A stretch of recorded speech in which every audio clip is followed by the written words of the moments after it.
اللہ اکبر اللہ اکبر۔ اللہ اکبر اللہ اکبر کی صدائیں فضا میں بلند ہوتی ہم روزانہ سنتے ہیں۔ یہ وہ اعلان اور نعرہ ہے جو 24 گھنٹے پوری دنیا میں گونجتا رہتا ہے۔ کبھی ہم نے سوچا کہ اس کا اصل مطلب کیا ہے؟ تو چلیے آج ہم کسی اور رخ سے اسے دیکھنے اور جاننے کی کوشش کرتے ہیں۔ تو دوستو، جس زمین پر ہم رہتے ہیں اس کا حجم ایک عام آدمی کے مقابلے میں 20 ارب خرب گنا بڑا ہے، جبکہ ہمارا سورج ہماری زمین سے 10 لاکھ گنا بڑا ہے۔ اس کے مقابلے میں ایٹا کیرینے نامی مشہور ستارہ ہمارے سورج سے بھی 50 گنا بڑا ہے۔ اس کے بعد پیٹرجس نامی ستارے کا نمبر آتا ہے جو ہمارے سورج سے 30 کروڑ گنا بڑا ہے۔ اور پھر وی وائی کینس میجرس نامی ستارے کے بارے میں کہا جاتا ہے کہ یہ ہمارے سورج سے 1 ارب گنا بڑا ہے۔ اور یہ سارے سیارے، ستارے اور سورج ایک فیملی کا حصہ ہیں، جس کو سائنس کی زبان میں گیلیکسی یعنی کہکشاں کہتے ہیں۔ ہمارا سورج زمین جس کہکشاں کا حصہ ہے اس کو ملکی وے کا نام دیا گیا ہے۔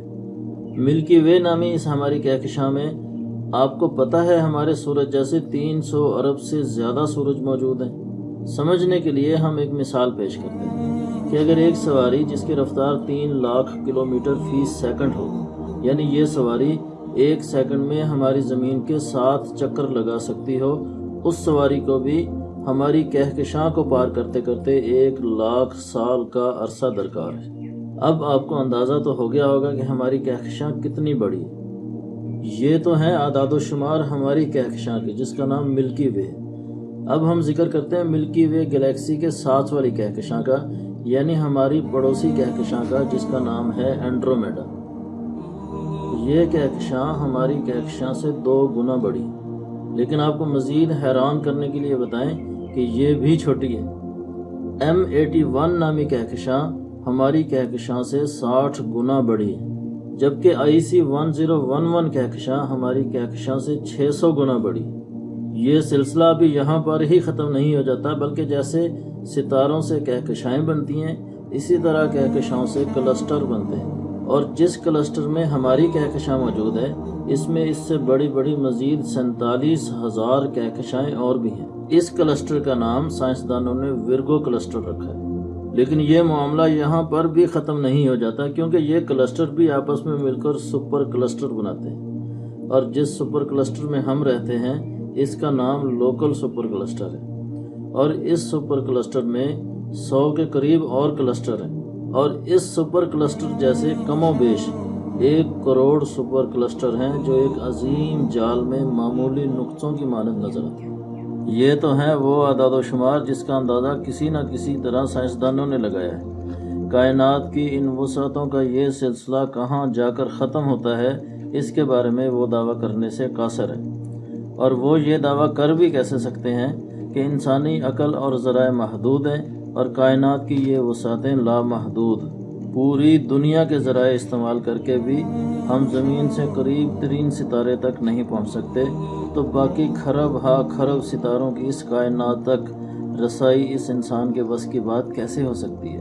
اور یہ انسان تو جس زمین پر رہتا ہے اس زمین کی حیثیت پوری کائنات میں ایسی ہے جیسے دنیا کے سمندروں دریاؤں کے پانی کے مقابلے میں سوئی کے ناکے کے ساتھ لگا ہوا پانی کا ایک معمولی سا قطرہ۔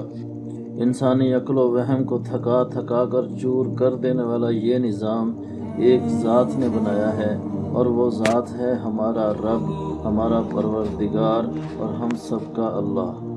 اسی تصور کو ذہن میں رکھیے اور اندازہ لگائیے کہ وہ اللہ کتنا بڑا غالب، کتنی بڑی قدرت والا اور کتنی بڑی طاقت والا ہے۔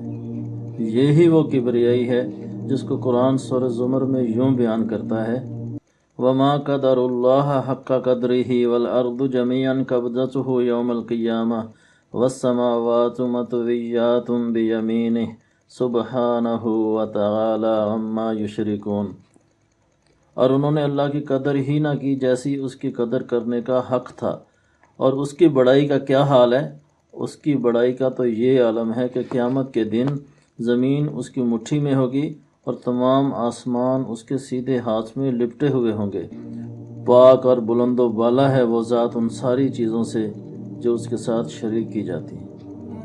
یہ ہے اس عظیم الشان پروردگار کی قدرت جس کو جاننے کے بعد کوئی بدبخت ہی ہوگا جو اس کے سامنے اپنے سر کو نہ جھکائے۔ اے تمام تر قوتوں اور قدرتوں کے پروردگار، یا اللہ ہمیں اپنے دربار میں جھکنے کی توفیق عطا فرما۔